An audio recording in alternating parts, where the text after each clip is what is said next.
तो दोस्तों किसी भी क्रोमबुक के अंदर अगर आप कोई भी एक्सटर्नल ऐप इंस्टॉल करने जाते होगे तो आपको ये वाला एरर देखने को मिलता होगा कि डेवलपर ऑप्शंस को ऑन करो। इसको कैसे ऑन करना है सब कुछ बताऊंगा। चैनल को कर लो सब्सक्राइब दोस्तों, कोई चार्ज नहीं लगेगा।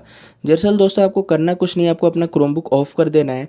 उसके बाद स्केप और ये जो रिफ्रेश वाला बटन है दोस्तों, स्केप, रिफ्रेश और पावर बटन, इन तीनों को एक साथ प्रेस करना है जब आपका ऑन होगा क्रोमबुक। सबसे पहले क्रोमबुक मैंने ऑफ कर दिया। अब जब ऑन करूंगा तो स्केप, रिफ्रेश, देख सकते हो ये रिफ्रेश वाला बटन है और ये पावर। तो स्केप, रिफ्रेश और पावर ये तीनों को एक साथ मैं प्रेस करूंगा। उसके बाद मेरे को इस तरीके का पॉपअप नजर आएगा दोस्तों। अब यहाँ पे हमें कुछ नहीं करना है, कंट्रोल+D को प्रेस करना है। अब बेसिकली होगा क्या दोस्तों, आपके क्रोमबुक का डाटा डिलीट हो जाएगा क्योंकि पहली बार आप डेवलपर ऑप्शंस में जा रहे हो।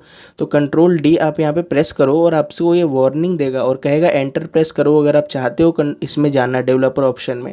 तो एंटर प्रेस करने के बाद आप जो है डेवलपर ऑप्शन में चले जाओगे, स्पेस दबा दोगे तो कैंसिल हो जाएगा। हाँ, आपका डाटा जरूर जाएगा दोस्तों, पहले बता दे रहा हूँ। और ये जो चीज़ है पहली बार आएगा, यहाँ पे आपको कंट्रोल+D करना है। डेवलपर ऑप्शन में जाने के बाद जब भी लैपटॉप ऑन होगा तो यही पॉपअप नजर आएगा, आपको कंट्रोल+D प्रेस करना है और ऑन हो जाएगा। और पहली बार जब आप डेवलपर ऑप्शन में जाओगे तो स्क्रीन पर देख सकते हो ऐसा 1-2 मिनट का प्रोसेस होगा। इसके बाद जैसे कि एक नया क्रोमबुक आता है हमारा वैसे लॉन्च होगा, सब कुछ सेटअप कर लेना।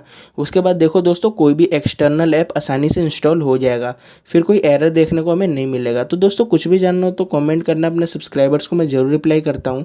चैनल को कर दो सब्सक्राइब। मिलते हैं अगली किसी काम के टेक की वीडियो में।